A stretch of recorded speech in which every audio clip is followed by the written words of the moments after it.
Chapter 4, Problem 3. A standard brass cylinder, which has a mass of 2 kilograms, stands on a table. A girl ties a string to the cylinder and exerts a vertical force of 28.6 newtons to lift the cylinder off the table. What is the acceleration of the cylinder? So first step, make a list of the forces. We have Fg, Fn, and the tension force. Now this problem has two parts.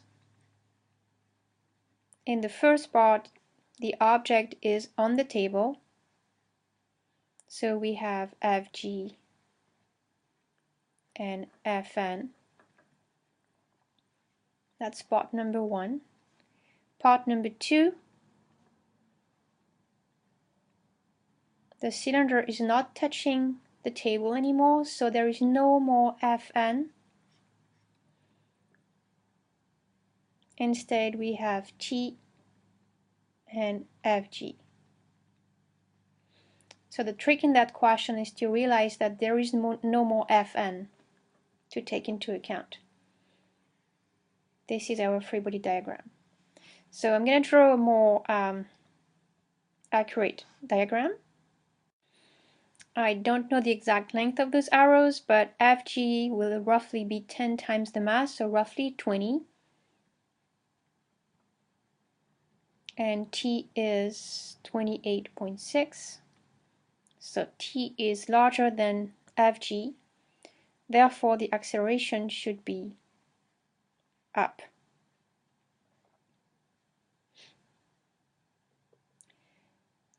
Now I'm going to apply Newton's first law. This is my first principle. The sum of the forces is equal to the mass times the acceleration. And I'm going to solve using vectors, and I hat and j hat. So the forces are T and Fg.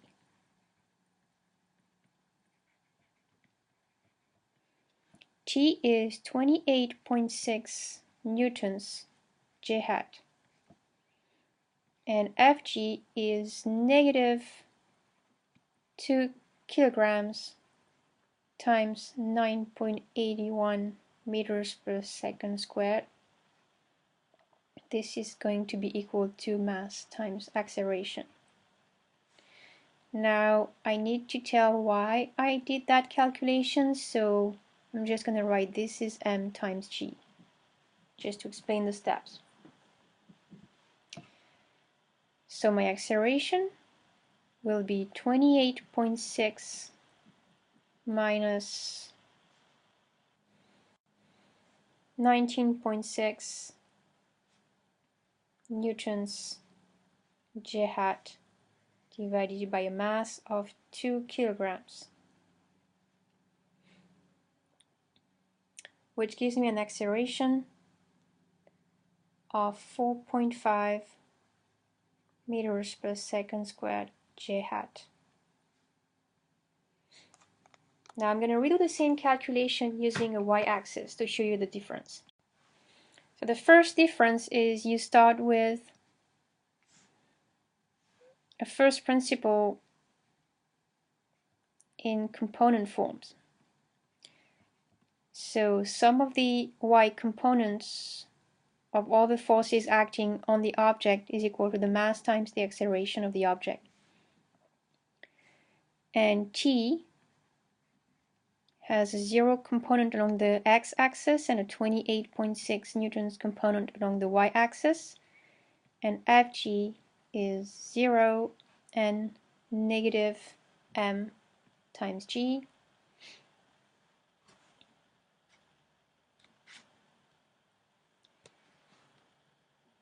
So now I add up the y components. So I get 28.6 newtons minus m times g is equal to mass times acceleration. I plug in the numbers. 28.6 newtons minus 2 kilograms times 9.81 meters per second squared. Be careful, this number is positive.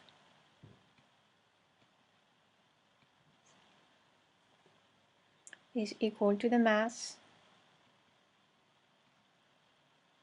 times the acceleration. Therefore, the acceleration is going to be equal to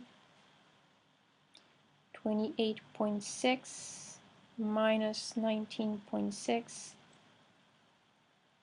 newtons divided by 2 kilograms, which is 4.5 meters per second squared. You can also do the same for the x-axis, and this is 0, therefore ax is 0. So the answer in vector form is 4.5 meters per second squared j hat.